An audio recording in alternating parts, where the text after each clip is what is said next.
One night, Bobby looked up and saw the stars. As he watched their silvery light, he noticed that they were not fixed. In fact, they were dancing. Not a jig or a polka or a rock-bop-a-doolop, but a whirl and a flash in skidding trails of light. Though he could not hear the song they danced to, their leaps and twirls were captivating, so he followed the dance of stars out of the pine forest to see where they might lead him. He had never left his pine forest home before, but he did not think on this. No, Bobby did not hesitate at all, for this dance of light not only filled his eyes with wonder, but touched his heart like a twinkling thread, compelling him to follow. Sometimes running, sometimes at a trot, he leaped and bounded through the moonlit night, until he had quite worn himself out and was far away in dream. Bobby awoke to a vast blue sky, with clouds moving here and there, and it was bright, bright, brighter than any sky he'd seen before.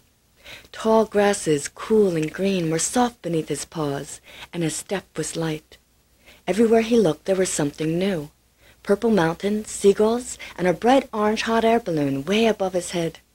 Everything was skybound and flying, and his heart, too, felt like it had wings. So Bobby chased the butterflies and other flying things, with a spring in his step and the warm sun on his back. When night fell, he was in the mountains. He could no longer see the seagulls he had followed. He looked up, and there, almost close enough to touch, was the moon, and it was full.